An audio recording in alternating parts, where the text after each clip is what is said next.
Heute bin ich auf einem Camping- und Angeltrip, dort, wo das süße Wasser stirbt, weil es sich im Salz verdirbt.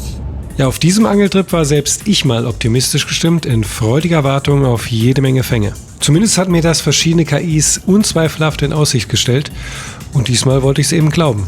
Eigentlich sollte es an die Ostsee gehen, aber aufgrund der Fahrtstrecke und dadurch, dass ich nur 4 Tage Zeit hatte, wurden mir die Niederlande empfohlen. Cool, da war ich noch nie und Rotterdam interessierte mich im Speziellen, da es schließlich das Ende meines Geburtsheimatsflusses ist, dem Rhein. Auch erfuhr ich, dass man dort angeblich eine Angel-App braucht, so wie ich neulich zum Beispiel für Spanien Pescarec vorgestellt hatte, nennt sie sich für viele Länder Mitteleuropas Wreckfishing. Ja, Holland ist jedenfalls so flach, dass man tatsächlich annehmen könnte, die Erde sei eine Scheibe. Und da bin ich endlich, wo der Vater reingestorben ist. Hier ist die Grenze zwischen Rhein und Nordsee. Interessanter Effekt der Mündung auf die Tide. Hier gibt es tatsächlich 2 Ebben, vermutlich durch den Rückstau des Rheins. Ebbe und Flut zu beachten ist beim Wolfsbarsche-Angeln sehr wichtig. Am besten die letzten Stunden der Flut. Nach meiner Erfahrung auf Gran Canaria ist aber die erste Stunde fallenden Wassers die beste Zeit. Hornechte sollte es hier in Massen geben, die letzten Heringe, die ersten Makrelen, Flundern, Meerforellen. Ich stellte mich also auf gute Fänge ein und hatte extra eine große Gefrierbox mitgenommen. Heute gibt's Hühnereier. Kein Fisch beim ersten Einsatz, das kann immer passieren. Mein Kumpel und ich fanden sehr einladende Plätze direkt an der Küste, die auch befahrbar sind. Allerdings ist das Übernachten im Auto in den Niederlanden streng verboten. Nach Sonnenuntergang sieht man nirgendwo auch nur einen eventuellen Camper stehen. Polizei fährt viel Streife, wir sind daher auch auf einen Campingplatz gefahren.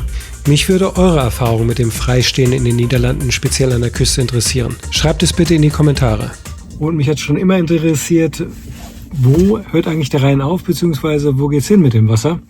Und das ist genau hier in Rotterdam. Habe ich mich nie getraut, weil da gab es wahrscheinlich so einen Kindheitstraum mit irgendeinem Tatort-Krimi oder sowas mit einer Leiche hier im Hafenbecken.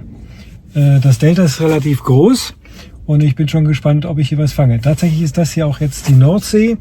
Da hinten ist ein Damm zu sehen und da ist praktisch dahinter wiederum der Rhein bzw. das Rheindelta. Guck mal hier. Das ist genau das, was ich dir sagte. Kleine Fischchen mit hier viele. Das jungen Heringe. Jetzt hatten wir aber doch Hungerfisch. Zum Glück entdeckten wir in Ost vorne diese traditionelle Fischbratküche, die ich wirklich empfehlen kann. Frisch zubereitet, man kann live dabei zusehen und nicht teuer. Ausfahrt Richtung Markweg. Erreichst du das Ziel? Inmitten des riesigen, beeindruckend beängstigenden Hafens gibt es tatsächlich einige Spots, wo man ganz legal vom Ufer aus angeln darf. Aber selbst dort an der Spundwand kein Fisch. Robben gab es tatsächlich jede Menge zu sehen, aber es sah nicht so aus, als wenn sie auf Nahrungssuche wären.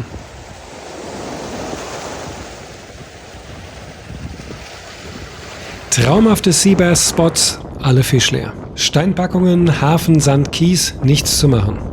Und ja, ich habe auch an diesen Spots geangelt, die man nicht in diesem Video sieht.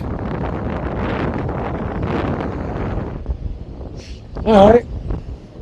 Got something? Ich habe mit vielen Locals gesprochen, die sehr auskunftsfreudig waren. Die Antwort war immer gleich: kein Fisch, nicht einmal ein Biss. Dieser Strand erinnerte mich an den Playa de Maspalomas, wo ich ebenfalls viele Wolfsbarsche auf Gran Canaria fing. Auch hier ein Surferstrand, aber kein Fisch. Sicher gab es hier in den letzten Jahren viele gute Fänge, aber es ist vielleicht wie überall auf der Welt. Immer mehr Menschen, immer weniger Fisch. Schlechte Fangaussichten. Immerhin hatten wir aber mit dem Wetter Glück, auch wenn es hier nicht so aussieht. An keinem Tag hat es geregnet und Temperaturen an die 20 Grad.